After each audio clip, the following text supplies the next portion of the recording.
Hello दोस्तों, Unacademy के Hindi YouTube channel पर एक बार फिर से आप सभी का बहुत बहुत स्वागत है। अगर हम अफ्रीकी देशों की बात करते हैं तो हमें एक ऐसी दुनिया दिखाई देती है या हमारी कल्पना में आती है जहां पर व्यवस्थाएं उतनी सुचारू रूप से काम नहीं करती। देशों की जो स्थितियां हैं, बहुत ज़्यादा गरीबी, भुखमरी या जिसे हम थर्ड वर्ल्ड कंट्रीज़ कहते हैं, उस श्रेणी में अफ्रीका के कई सारे देश हमें दिखाई देते हैं। तो क्या ये स्थितियां वास्तव में ऐसी हैं या फिर इन स्थितियों के पीछे कुछ प्रमुख कारण हैं? कारणों के अलावा इन स्थितियों का क्या प्रभाव पड़ता है? हम आए दिन ये बातें सुनते हैं कि अफ्रीकी देशों में तख्ता पलट हो गया। तख्ता पलट का मतलब जो एक सरकार वहां पर स्थापित की गई थी नागरिकों के द्वारा, उसको एकाएक बिना किसी चुनावी प्रक्रिया के हटा दिया गया। क्या कारण हो सकते हैं इनके? ऐसा एक प्रश्न आपसे परीक्षा में पूछा जा सकता है, खास तौर से एक क्षेत्र विशेष को लेकर के। आज एक ऐसी ही खबर चर्चा में है जिस पर हम यहाँ चर्चा करेंगे, और ये खबर है पश्चिम अफ्रीका को इतने सारे तख्ता पलटों का सामना क्यों करना पड़ता है। इस बात को शामिल करते हुए तो ये एक सवाल भी है, एक खबर भी है कि आखिरकार ऐसा क्यों होता है, वहां पर ही हमें अक्सर ऐसी बातें देखने को क्यों मिलती है, या फिर अगर वहां देखने को मिलती है तो इसके अलावा अगर कुछ और देशों में भी ऐसा होता है तो वहां पर भी क्या वजहें हो सकती हैं। चलिए तलाशने की कोशिश करते हैं। तो खबरों में इसलिए है क्योंकि एक संगठन है जिसको कह रहे हैं इकोवास। इकोवास का मतलब क्या हुआ? इको से मतलब हुआ economic community of West African states, यानी कि पश्चिमी अफ्रीकी देशों की एक आर्थिक कम्युनिटी या एक आर्थिक संगठन। तो पश्चिम अफ्रीकी गुट है जो नाइजर के तख्ता पलट में हस्तक्षेप कर सकता है। अब देखिए खबर कैसे जुड़ी। खबर में बताया गया कि एक समूह है जो एक देश में हो रहे तख्ता पलट में हस्तक्षेप कर सकता है, यानी कि एक देश का नाम भी आ गया, यह है नाइजर, जहां पर क्या हो रहा है, तख्ता पलट हो रहा है या तख्ता पलट हो गया है, तो उसी को वापस से बहाल करने की बात की गई है। राज्य के प्रमुख के रूप में जनरल अब्दुर्रहमाने चियानी ने राष्ट्रपति मोहम्मद बजौम को आपदस्थ कर दिया है। यानी कि जनरल हैं, इससे ये भी पता चला कि ये एक सैन्य अधिकारी हैं। तो सैन्य अधिकारी ने इस देश पर एक तरीके से अपना शासन स्थापित कर लिया है। आपने एक शब्द सुना होगा जो अक्सर इसके लिए इस्तेमाल किया जाता है, वो है जुंटा या जनता शासन। तो ये जनता या जुंटा बोलेंगे तो ये जनता का शासन नहीं है, ये एकाएक किसी गैर पारंपरिक या हम कहें गैर कानूनी तरीके से स्थापित की गई सरकार को कहते हैं। जब एकाएक तख्ता पलट हो जाए, तख्ता पलट का भी क्या मतलब हुआ? तख्ता जो शब्द है एक लकड़ी का पटला आप सोच सकते हैं, पलट का मतलब एकाएक उसको बदल दिया जाए, एकाएक उसकी जो स्थिति है उसको उल्टा दिया जाए, तख्ता पलट कहते हैं। यानी जो बैठा है वो गिर जाएगा, कोई नया व्यक्ति आकर के वहां बैठ जाएगा। तो तख्ता पलट हुआ है, दो शब्द है। दूसरा शब्द है जुंटा शासन, जिसने यहाँ पर, या सैन्य शासन बेसिकली, इसमें अधिकतर आप देखेंगे जैसे आपने म्यांमार में देखा जुंटा शासन हुआ, आंग सांग सूकी को हटाया गया, वहाँ के जो जनरल थे वहाँ पर उन्होंने सरकार का शासन अपने हाथ में ले लिया, सरकार बन गई। ऐसे ही यहाँ पर हुआ। तो ये जो स्थितियां हैं इनको इन नामों से संदर्भित किया जाता है। अब पश्चिमी अफ्रीका में कई सारे ऐसे प्रमुख देश हैं जिनका नाम आपको देखने को मिल जाएगा: Burkina Faso, Benin, Togo, Ghana, Ivory Coast, Liberia, Sierra Leone, Guinea, Guinea Bissau, Senegal. इसके अलावा कुछ 5 देश और हैं जो मिल करके इकोवास संगठन को बनाते हैं। इसमें संगठन की भी चर्चा है, तो याद रखिएगा इस संगठन पर भी हम बात करेंगे। पहले शुरू करें कि पश्चिम अफ्रीका की जो भौगोलिक दशाएं हैं वो किस तरह से हैं। तो पश्चिम अफ्रीका का मतलब कुछ ये वाला क्षेत्र आपको दिखाई देगा, ठीक। इसमें अगर आप देखते हैं तो एक है भूमध्य रेखीय क्षेत्र, यानी मेडिटेरेनियन के पास का क्षेत्र आएगा। तो भूमध्य सागर के पास वाला जो ऊपरी क्षेत्र है ये कुछ इससे संदर्भित रहता है। दूसरा है इसमें साहेल। साहेल का मतलब क्या होता है? अरेबिक में इसको बोलते हैं शोर या फिर तट या किनारा। तो बेसिकली किनारे का क्षेत्र नहीं है। साहेल का अगर आप क्षेत्र देखेंगे तो आपको यहां दिखाई देगा, ये वाला। तो इसको साहेल क्यों कहते हैं? क्योंकि ये दो जलवायु प्रदेशों का एक तरह से ट्रांजिशन जोन है। यहां पर आप देखते हैं तो बहुत ज्यादा जो जलवायु है वो शुष्क है, ठीक है। यहां पर क्या है, बारिश होती है, और यहाँ का जो क्षेत्र है ये एक तरह से ट्रांजिशन है जिसको हम साहेल बोलते हैं, ठीक है। क्योंकि उत्तरी क्षेत्र में सहारन या सहारा मरुस्थल भी आता है, तो मरुस्थलीय क्षेत्र को जो बारिश वाला क्षेत्र है उससे अलग करता है या जोड़ता है, दोनों ही बातें कह सकते हैं, ये है। इसके अलावा यहाँ पर एक प्रसिद्ध नदी की भी चर्चा है जिसको हम नाइजर नदी कहते हैं, जो कि इस क्षेत्र में पानी की आपूर्ति की और मत्स्य पालन के लिए भी एक प्रमुख स्थान या हम कहें संसाधन है। तो नाइजर नदी की चर्चा भी होती है और नाइजर नदी को पश्चिम अफ्रीका की लाइफलाइन भी कहा जाता है। इसका अगर आप उद्गम देखेंगे तो यहाँ पर गिनिया एक देश है जहाँ से निकल करके माली की ओर जाती है, माली से फिर ये मुड़ती है नाइजर की ओर, फिर नाइजर के पास जाने के बाद बेनिन और नाइजीरिया के पास सीमा बनाती हुई नाइजीरिया में गिर जाती है। तो यहाँ देशों के नाम भी याद रखना है। अभी जो हमने चर्चा की कि तख्ता पलट हुआ है वो कहाँ हुआ है, नाइजर में, ठीक है। तो नाइजर में हुआ है, इसके पहले भी कुछ देशों में हुआ है, जैसे माली में हुआ है और बुर्किना फासो में हुआ है और गिनिया में हुआ है। अभी हम इस पर आगे बात करते हैं। चलिए, तो ये हुई बेसिक अंडरस्टैंडिंग उस क्षेत्र की। अब आते हैं तख्ता पलट पर।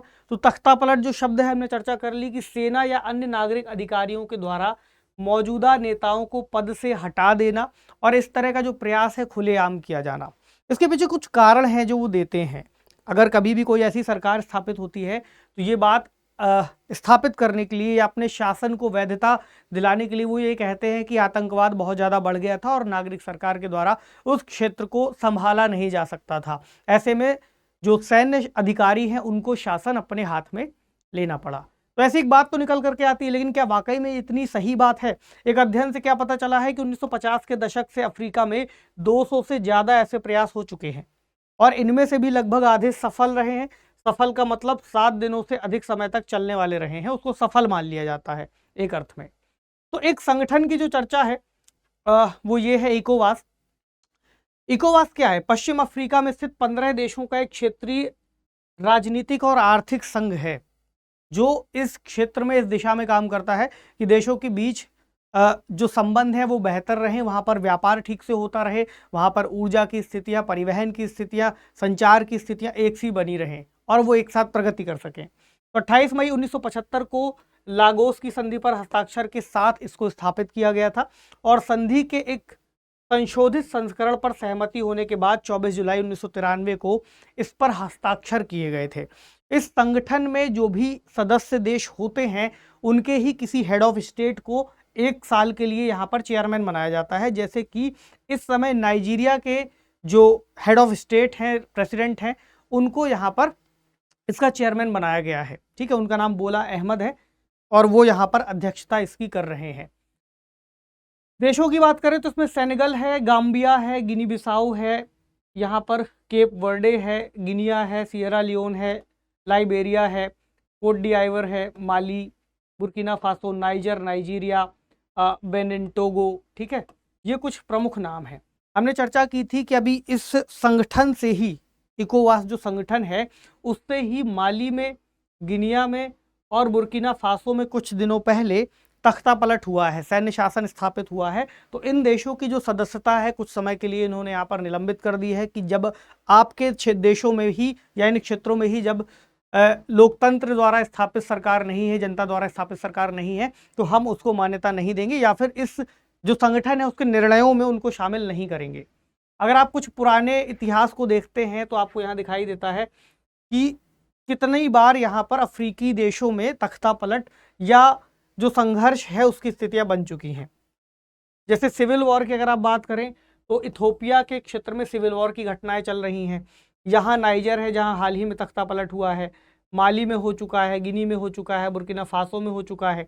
अगर नाइजर की चर्चा हो रही है तो आपको एक बात और ध्यान रखनी चाहिए कि नाइजर की सीमा किन देशों से लगती है। तो इसको एक अलग रंग से ले लेते हैं। ये लगती है अल्जीरिया से, लीबिया, चाड, नाइजीरिया और माली से, और यहाँ पर एक और देश है बुर्किना फासो, ठीक है। अगर कुछ छूट गया हो तो एक बार देख लीजिएगा। आते हैं वापस।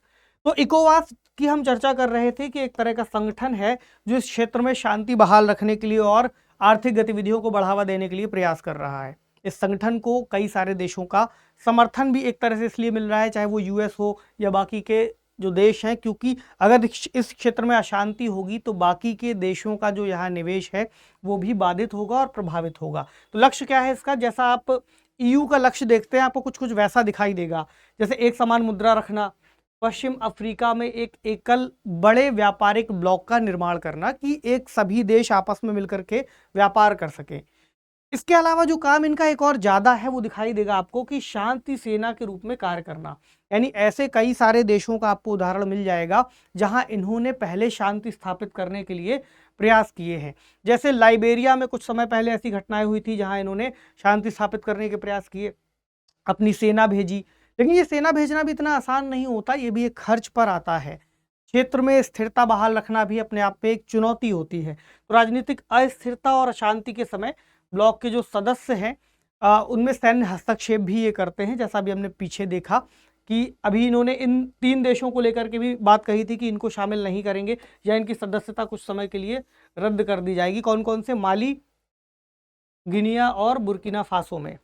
ठीक है, अब एक प्रश्न ये होता है कि आखिरकार अफ्रीकी देशों में चूंकि ऐसे मामले बहुत ज़्यादा दिखाई देते हैं, 200 से ज़्यादा मामले पिछले ही कुछ समय में आ गए, तो ऐसा क्यों होता है कि यहाँ पर ही तख्ता पलट की संभावनाएं दिखती हैं? देखिए, तख्ता पलट जो एक घटना है वो बेसिकली क्या है, एक तरीके से संसाधनों पर कब्जा करना, राजनीति पर कब्जा करना और कर लेना।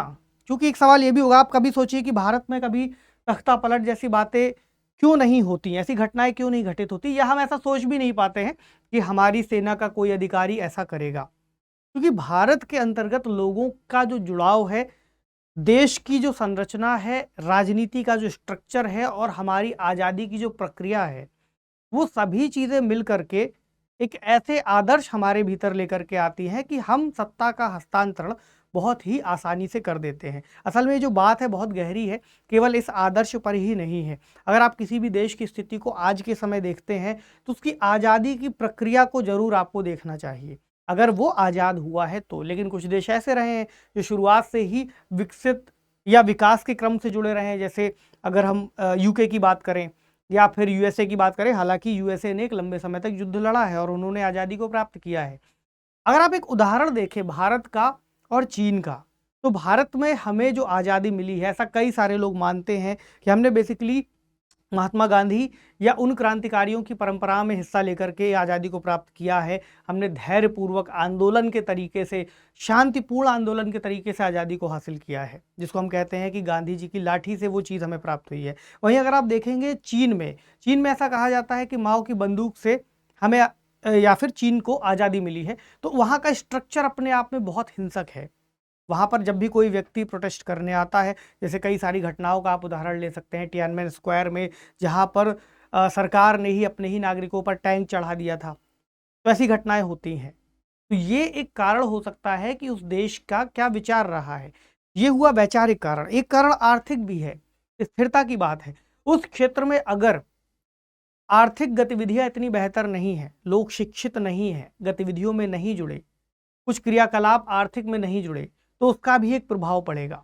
आप सोचिए कि एक क्षेत्र है जहां पर केवल एक व्यक्ति काम करता है, बाकी 10 लोग खाली घूमते हैं, बेरोजगारी बहुत ज़्यादा है, अशिक्षा है, वहां पर संसाधनों का अभाव है, या किसी तरह के उद्योग धंधों का अभाव है, उस जानकारी का अभाव है जिसमें लोग जुड़ सकें। तो कार्यशील जनसंख्या होने के बाद जब जनसंख्या के पास कार्य नहीं होगा तो वो कैसी गतिविधियों में शामिल होंगे। तो अक्सर ऐसी यहाँ पर आपको स्थितियां दिखाई देती हैं, जैसे लिखा भी, आर्थिक चुनौतियां, निर्धनता है, बेरोजगारी है और उच्च स्तर है। तो ऐसी जब भी तख्ता पलट की अपील होती है, एक आरोप लगाया जाता है कि जो वर्तमान में शासन चला रहा है उसकी गलती की वजह से हमारा देश तरक्की नहीं कर पा रहा, लोगों को रोजगार नहीं मिल पा रहा। ऐसी अपील लोगों को प्रभावित करती है और ये वजह है कि ऐसी चीजें घटित ज्यादा होती हैं। दूसरा क्या है, सुरक्षा खतरों की उपस्थिति। यानी कि अगर उदाहरण देखें तो माली और बुर्किना फासो में जुंटा ने क्या दावा किया है कि वहां पर आतंकवाद जैसी गतिविधियां बढ़ रही थी, हिंसक चरमपंथी समूहों का खतरा बढ़ रहा था और जो सरकार थी इनसे निपटने में असमर्थ थी, इसलिए हमने सुरक्षा देने के लिए इस प्रक्रिया को अपनाया है। इसके अलावा राजनीति में सैन्य भागीदारी एक प्रमुख वजह है। ये जो पॉइंट्स हैं आप इनको नोट कर सकते हैं, क्योंकि जब आप उत्तर लिखेंगे तो आपको ये उत्तर में ये पॉइंट्स लिखने होंगे, तभी पता चलेगा कि आपने चीज़ों को डीपली पढ़ा है। तो जब राजनीति में सेना घुसने लगे, जैसा आपको पाकिस्तान में भी दिखाई देता है कि एक लंबे समय से वहाँ का जो स्ट्रक्चर है, आज़ादी के बाद से ही वहाँ पर सेना का हस्तक्षेप राजनीति में या उच्च पदों पर ठीक ठाक रहा है। जब भी कोई दिक्कत आती है तो कोई ना कोई सैन्य अधिकारी, चाहे वो परवेज़ मुशर्रफ रहे हों या कोई और हों, वो अपने आप सत्ता को हथिया लेते हैं या सत्ता पर काबिज हो जाते हैं और लंबे समय तक फिर बिना चुनाव कराए सत्ता चलाते हैं। तो यही चीज़ें हैं। दूसरा क्या है, विदेशी प्रभाव और रणनीतिक प्रतिस्पर्धा के कारण ऐसी चीज़ों की संभावना बनती है। भाई कोई दूसरा देश है जो वहाँ पर दबाव डाल रहा है या किसी दूसरे पक्ष का समर्थन कर रहा है। जैसे माली में 2021 और 2020 दोनों के तख्ता पलट में रूस का हवाला दिया गया था। रूस का एक समूह है जिसको कहते हैं वैगनर ग्रुप, तो इसकी सक्रियता के लिए भी अक्सर ऐसा कहा गया है कि वैगनर ग्रुप के सहयोग से ऐसी चीज़ें हो रही हैं। हालांकि यूक्रेन के युद्ध के दौर में भी अगर आप देखेंगे तब भी वैगनर समूह बहुत ज़्यादा अफ्रीकी क्षेत्रों में, यूक्रेन के क्षेत्रों में सक्रिय रहा है। एक समय तक ऐसा रहा है जब रूस के राष्ट्रपति व्लादिमीर पुतिन के अंडर में ये समूह काम करता था, लेकिन जब इसने रूस में ही तख्ता पलट की कोशिशें की तब ये बात सामने आई कि लगभग वो चीज़ें अब उनके नियंत्रण में नहीं रह गई हैं और अलग से समूह इस तरह के कार्य करते रहते हैं। तो कई सारी ऐसी गतिविधियां हैं जो किसी क्षेत्र में अशांति फैलाती हैं और वहाँ की जो आंतरिक सुरक्षा है उसको कमज़ोर करती हैं। आज का जो हमारा टॉपिक है आप दो तरह से समझेंगे, एक तो अंतर्राष्ट्रीय संबंध खंड से, दूसरा एक आंतरिक सुरक्षा वाला मुद्दा भी है। मतलब अगर आप दूसरे देशों की स्थितियों को देख रहे हैं तो आप ये समझ सकते हैं कि वो कौन कौन से कारण हैं जो कल को हमारे देश के लिए भी चुनौती बन सकते हैं, इसलिए उन पर भी ध्यान देना है। तो भविष्य के तख्तापलट को रोकने के लिए क्या किया जा सकता है, अगर आपसे कुछ उपाय सुझाने के लिए कहा जाए, लिखने के लिए कहा जाए, तो आप क्या लिखेंगे? पहला है, तख्तापलट करने वालों को दंडित करने के लिए अंतर्राष्ट्रीय तरीकों और वैश्विक शक्तियों का उपयोग किया जाना चाहिए। मतलब एक मैसेज ये जाना चाहिए कि अगर ऐसी गतिविधियां बार बार होती हैं या गलत तरीके से, असंवैधानिक तरीके से तख्ता पलट किया जाता है तो उसमें वैश्विक समूह या वैश्विक लोग या देश इसका विरोध करेंगे और विरोध भी एकजुट रूप से होगा। इसलिए दूसरा, तख्ता पलट के लिए अधिक स्थायी प्रतिक्रिया उन प्रतिकूल सामाजिक, आर्थिक और राजनीतिक स्थितियों को समाप्त करना चाहिए। मतलब कि एक तो हुआ बाहरी चीज़ें, एक है इंटरनल प्रोसेस कि अगर बेरोजगारी है, अशिक्षा है, तो उन चीज़ों को जैसे जैसे हम सुधारते जाएंगे। सोच करके देखिए, एक क्षेत्र है जहाँ पर सभी लोग रोजगार से जुड़े हुए हैं, सभी लोगों के उद्योग धंधे हैं, तो क्या वो चाहेंगे कि वो वहाँ से निकल करके कोई व्यक्ति अपनी दुकान बंद करके कहीं जा करके पत्थर चलाए या कहीं जा करके ऐसे मार्च में शामिल हो, ऐसे लोगों के साथ जुड़े जिससे उसकी आर्थिक स्थितियों पर प्रभाव पड़े? कल को उसका रोजगार जाएगा या उसका धंधा जाएगा, तो वो व्यक्ति अपनी दुकान छोड़ करके नहीं जाना चाहेगा। सिंपल सी चीज़ है। कोई व्यक्ति ऑफिस जाता है, वो अपने ऑफिस के काम से उसको फुर्सत नहीं मिलेगी, तो सभी लोग जब आर्थिक क्रियाओं से जुड़ जाएंगे तो ऐसी गतिविधियां कम होंगी और इनको समर्थन भी कम मिलेगा। तो वैश्विक अंतर सरकारी निकायों को अफ्रीकी देशों में विदेशी हस्तक्षेप की जांच भी करनी चाहिए कि क्या ऐसा है, किसी बाह्य समूह का कुछ इंटरफेरेंस हुआ है। इस पर ध्यान देते हुए फिर पता चलेगा कि वास्तविकता में जो गलतियां हैं वो कहाँ हो रही हैं या किन चीज़ों को सुधारना चाहिए। ठीक है, तो ये आज के टॉपिक का पूरा डिस्कशन है। कोई प्रश्न बने, आपको उत्तर देना है। एक प्रश्न ये देखते हैं, पश्चिम अफ्रीका को इतने सारे तख्ता पलटों का सामना क्यों करना पड़ा है? इसे रोकने के लिए कुछ उपाय सुझाइए। तो क्यों करना पड़ा है पर पहले आप ध्यान देंगे, उन कारणों को इंगित करेंगे जिसकी वजह से ऐसी घटनाएं अक्सर घटित होती हैं, और सामाजिक, आर्थिक, राजनीतिक और भौगोलिक, इस तरह के सभी कारणों का आपको उल्लेख करना है। इसके बाद आप बताएंगे कि क्या क्या उपाय हम अपना सकते हैं, और उपायों पर भी हमने चर्चा की है। तो 150 शब्दों में आप इस उत्तर को लिखने का प्रयास कर सकते हैं। आप जरूर लिखिएगा ये सेशन आपको कैसा लगा। अगर चैनल पर नए हैं तो इसको लाइक, शेयर और सब्सक्राइब करना ना भूलें। आपसे मिलेंगे अगले सेशन में कुछ अन्य महत्वपूर्ण विषयों के साथ। पढ़ते रहिए, अपना खूब सारा ख्याल रखिए। शुक्रिया।